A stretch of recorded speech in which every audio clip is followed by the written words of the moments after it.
আল্লাহ রাব্বুল আলামিনের সাথে যেটাকে বলে না একান্তে সময় কাটানো, to spend your time in the closeness of almighty Allah. এখানে অনেক কথা বলা যায়, তখন আপনার আবেগ, কান্নাকাটি করলে তো কেউ দেখান নাই। তো এখানেও যতটুকুন সম্ভব চেষ্টা করবেন তারাবি শুরু করার আগে, মাহে রমজান শুরু করার আগে আমরা যেন একটু পরিষ্কার হয়ে যায় আল্লাহর দরবারে। তখন আমার আল্লাহ একটু দয়া করবেন আমাদের উপর। তো হয় কি, গুনাহ করলেও দূর, বাদ দে, মাফ করে দে, পাগল ছাগল মাফ করে দে। হ্যাঁ, আমার আল্লাহ যখন অনেককে মাফ করেন তো 2-4 জনকে আর হিসাবে রাখেন না। ও এমনিতে পাগলা আইতে দুনিয়ায় পাইছে, কিন্তু আসতে চাচ্ছে তো নিয়তের উপর। কিসের উপর? ও কত বড় বড় গুনাহগারকে আল্লাহ মাফ করে দিচ্ছেন, আমরা কোন পুকুরের মাছ? কত বড় বড় গুনাহগারকে আল্লাহ মাফ করে দিচ্ছেন। একজনকে আল্লাহ জিজ্ঞেস করছে, তোমার জীবনে কোনো ভালো কাজ আছে? ও আল্লাহকে বলতেছে, আমার জীবনে তো মানে as far as মানে আমি to the extent I can remember, আমি আমার জীবনে আল্লাহ কোনো ভালো কাজ করি নাই। ও ট্রাই টু রিমেম্বার। এই হাদিসটা ইমাম নববী ওনার রিয়াদুস সালেহিনের মধ্যে এনেছে। তো সে অনেক চেষ্টা করতেছিল to remember actually what kinds of good did he has ever done in his life.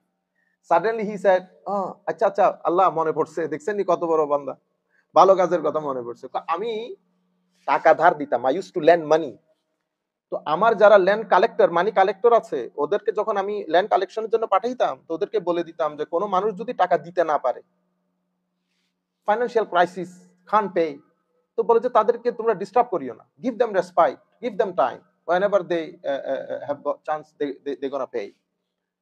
তখন আল্লাহ জিজ্ঞেস করতেছেন, হায় হায়, তো তুমি এটা কেন করতা? আল্লাহ, গরিব শরীফ মানুষকে টাকা দিতে না পারলে আমি ওর জোর করে তো লাভ নাই। পরে ও যখন পাবে, একটা শব্দ হচ্ছে উস, একটা হচ্ছে ইউসর, ইন্না মাআল উসরে ইউসরা, ফা ইন্না মাআল উসরে ইউসরা। তো বলতেছে মাওলা, এরা তো উসরের মধ্যে আছে, ডিফিকাল্ট সিচুয়েশনের মধ্যে আছে, এই জন্য আমি তাদেরকে কি করে দিয়েছি, সহজ করে দিয়েছি। শুধু এতটুকুনের উপর আমার আল্লাহরে ক্ষমা করে দিছে।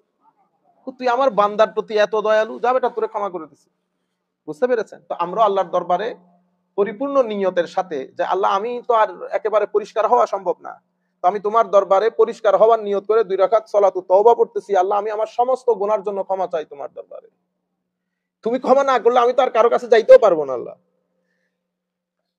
এভাবে আমরা নামাজ শুরু করব এবং আল্লাহর দরবারে আরেকটা দোয়া করবেন, পুরা রমজান ব্যাপী যেন কোনো গায়ের জ্বর না উঠে, যেন আমাদের সব রুটিন মাফিক করবেন, একেবারে একটা রুটিন করে ফেলবেন। কখন আপনি তারাবি তো আমরা এখানেই পড়বো, তারাবির পরে কি কি কাজ করবেন, ঘুমটা যেন আমরা পুরা মাসে ঘুমটা কম করি। ঘুম, আপনি আমাদের এখানে ডাক্তাররা বলে না 8 ঘন্টা 10 ঘন্টা ঘুম, ভাই 6 ঘন্টা 5 ঘন্টা ঘুমাইলেও হয়। আল্লাহ দুনিয়াতে অনেক মানুষ আছে ঘুমাইতেছে না। আপনি বেশি ঘুমাইলে ইউজ টু হয়ে গেলে তো আপনার 10 ঘন্টা ঘুমাইতে হবে, না হলে তো আপনি টায়ার্ড হয়ে যাবেন। কিন্তু আয় হায়, আমাদের এক উস্তাদ, তো ওনাকে এক ভদ্রলোক জিজ্ঞেস করতেছেন, হুজুর আপনি যেই পরিমাণ কাজ করছেন কিতাব, হুজুর এই পরিমাণ কাজ আপনি করলেন কেমনে? ও বেটা, আমি মেইন কাজ রাতে করি। তো ও বলতেছে, হুজুর রাতেও তো আমরাও করি, কিন্তু আমরা আমাদের পুরা জীবন ফালাই দিলাম, আমরা তো আপনার 100 ভাগের 1 ভাগও করতে পারি নাই।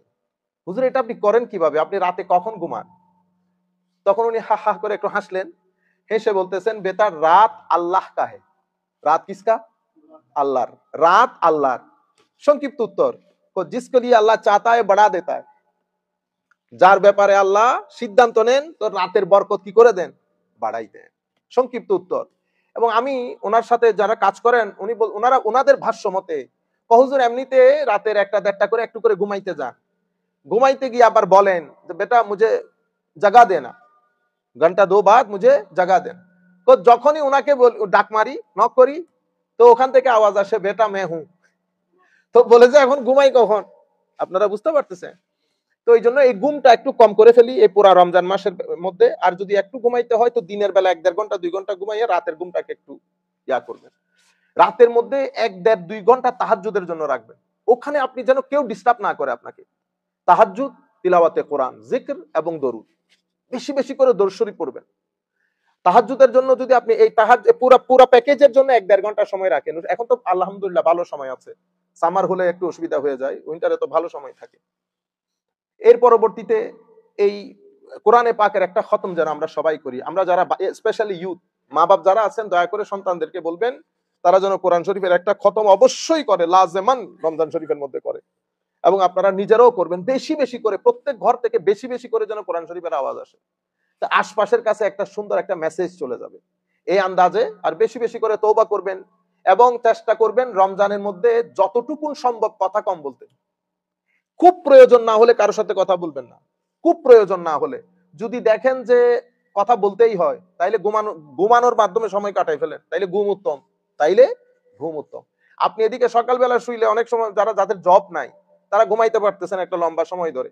মানে ইফতারের আগ পর্যন্ত যেন কথা কম হয়, মোবাইল ইউজ করে কম করে দেবেন। আর আমার সম্মানিত যারা ইউথ আছে তাদেরকে বলবো, ফেসবুক, আমাদের ইকবাল ভাই সহ ফেসবুকের মধ্যে আপনি একেবারে, আমার মনে হয় সবচেয়ে বেস্ট হচ্ছে ফেসবুক দেখা বন্ধ করে দেন। অন্তত এই 1 মাস আমরা একটা এক্সারসাইজের মধ্যে, একটা অনুশীলনের মধ্যে আসি, ফেসবুক ব্যবহার না করি এই পুরো এক মাস। কেন বলতেছি জানেন? দেখেন দুইটা জিনিস, একটা হচ্ছে রমজানের ইবাদত, আর একটা হচ্ছে রমজানের সম্মান। রমজানের সম্মান, ইবাদত তো আপনি আলহামদুলিল্লাহ সুবহানাল্লাহ পড়তেছেন, সওয়াব তো হয়ে যাবে। কিন্তু আমি যদি রমজানের মধ্যে একটা ফরজ নামাজ মসজিদে আসা ছেড়ে দেই, তাইলে তার মানে আমি কি করলাম জানেন? রমজানের প্রতি অসম্মান করলাম। রমজানের প্রতি, আমি দূরে থাকি, বাসায় পড়ি, সেটা ভিন্ন জিনিস। আপনি আসা মানুষ, সবসময় আসেন, কিন্তু রমজানের মধ্যে আপনি কি কি কথাবার্তা বলে বলে আসেন নাই, তাইলে আপনি কি করলেন? রমজানকে অসম্মান করলেন। আপনি যদি গীবত করেন রমজান মাসে, রমজানকে অসম্মান করা হয়। কারণ কিয়ামতের ময়দানে রমজানও সুপারিশ করবে। এখন রমজান সুপারিশ কখন করবে? আল্লাহ দেখবেন, ফেরেশতারা দেখবে ইবাদত করতেছেন কিনা রমজানে, রমজান দেখবে আপনিও রমজানকে সম্মান করতেছেন কিনা। So the most important thing is how respectful we are towards Ramadan, most important thing. Then your ibadah. এই জন্য রমজানের মধ্যে কথা কম কেন? আমি এতক্ষণ পর্যন্ত যতগুলা কথা শিখাইছি শুধু রমজানকে সম্মান করার জন্য, যাতে রমজান আমাদের উপর অসন্তুষ্ট না হয়। এটা আল্লাহর পক্ষ থেকে, it's a gift from almighty Allah. So you have to be very much respectful towards it. আমরা যেন ঘরের মধ্যে টিভিটা একটু কম করি। ঘরের মধ্যে এমনিতে আমাদের ভিতরে একটু মন কষাকষি হলে উচ্চ আওয়াজে কথাবার্তা হয়, এগুলো ব্যান করে দেই পুরা রমজান ব্যাপী। শুকর এবং সবর, এই দুইটা জিনিসকে সামনে রেখে দরকার হলে দেওয়ালের মধ্যে লাগাই দেন। আল্লাহ রাব্বুল আলামিন সবর যারা করে তাদের সাথে থাকে। ইন্নাল্লাহ সুবহানাহু ওয়া তাআলা মা'আস সাবিরিন। তো দেখবেন এটার রুহানি আলাদা একটা জোক আছে। রমজান যখন চলে যাবে আপনি বুঝতে পারবেন এটা রুহানি জোক কি। তখন দেখবেন বুক ফেটে কান্না আসবে রমজান চলে যাওয়ার পরে। যখন রমজানের সাথে রুহানি কানেকশন হয়ে যাবে, you will feel very sad when you come to end of the Ramadan. আল্লাহ রাব্বুল আলামিন আমাদের হামি ও নাসির হোক।